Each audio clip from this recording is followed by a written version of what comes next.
great news for you tonight. We have a world-renowned expert right here in the house, okay? We are going to learn so much about a topic that you have been dying to know more about. What is something that you have always wanted to know more about but never did? Anything at all? Sex. You want to know more about sex? Something special about that? Some kind of... I don't want to go down this alley too far. Why do we have sex? Why do we have sex? Come on. Ladies and gentlemen, I'm a little bit reluctant to announce, but we do have a world-renowned expert in why we have sex. Hello. Could you please introduce yourself to our audience? My name is Dr. Ruth. I am a preeminent sexual psychologist. I know everything there is about the act of coitus. Be it between man, woman, or man and man, or woman and man, or woman and woman, or interspecies. I'm from Germany, so this is accepted. Dr. Ruth, we're thrilled to have you here. It is okay that I smoke in your studio? It's not okay, actually. Oh, okay. Maybe you are just sexually repressed. I am a law-abiding citizen, and we have a smoke-free studio, but we'll make an exception for you this time. Now, tell us, how did you get in? Blah, blah.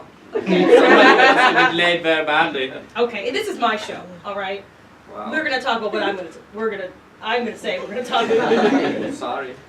If you would please tell the audience a little bit about how you got into this area of research. Oh, well, I was a little girl, and when I was a little girl, my mother would hold me next to her teeth, and she would hold me and shake me and say, "You will grow up and achieve great things. You shan't have teeth unless you achieve. No, no, no." Then she would put me down next to her by my head. She liked to grab me by the head, and she would pull out her sex stick. It was a stick that she used to wave around. I don't know why I called it the sex stick. So she didn't call it the sex stick. No, you God called no. She called it the rolling pin. She used it to make bread. But the bread, making bread, it's very sexual. It's very vaginal. She wouldn't knead the dough. She would poke it with the stick. Have you ever poked bread? It is very sensual. No, I'm gluten intolerant. Now I brought my own bread. I can see that. Okay. I can see that. Eating is.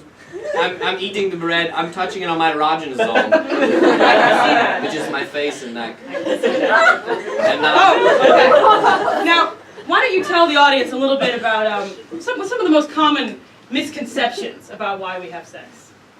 There are three misconceptions great. that most people are troubled by. The first is that when you are forming when you have the iPad that we all have, you're scrolling, you are looking at it, you're saying, "I want to click on the icons." But really, are they icons or are they symbols of your sexual repression? I don't know. I don't own an iPad. Number two. All right, interesting. This is a big misconception. It's when you are looking at books, Okay. yes, Yeah. and you're opening them. Yeah. What does an open book look like? Who knows? I think it looks like a vagina. But it's not, so that's a misconception. Thank you for clearing that up for our audience members. So many people are confused by this. Oh, I have, this is a PG-13 show, Dr. Ruth.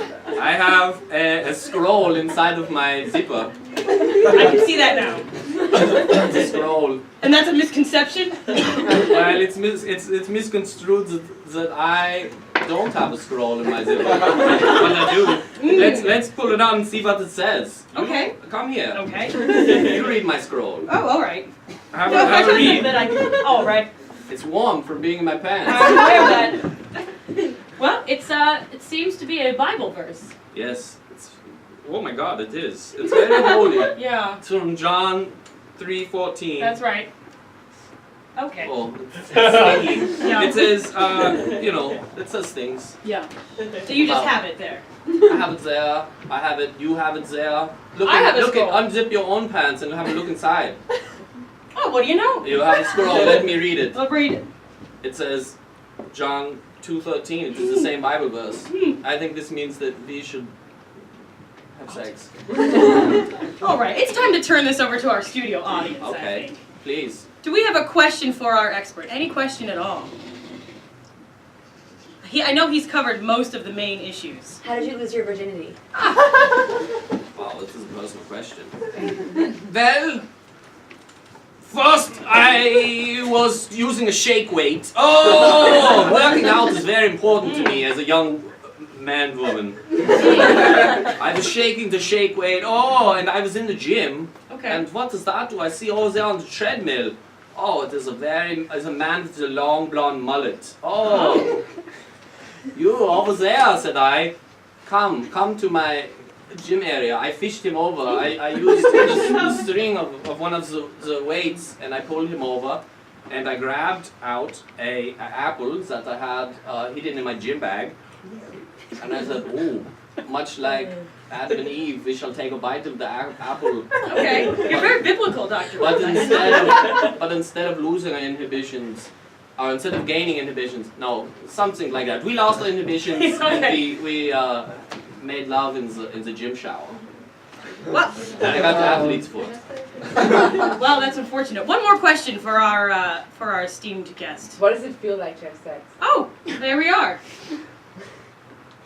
First, you must understand that what you have here is an apple, what you have here is an orange. Together, there's sort of a weird, mealy texture that is both rough like a skin and smooth like an apple core. And if you rub it on your face, you will find an approximation of what sex feels like. It's fruity, it's juicy, it's healthy, it has vitamin C. Well, that's enlightening. I don't know about you guys. One final, before we let you go, a word of advice for our audience.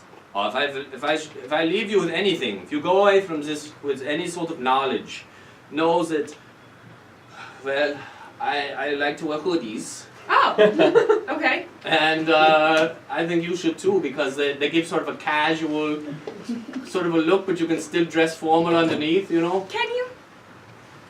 Well, let me show you what's under my hoodie. Nothing. And that's Dr. Ruth, everybody.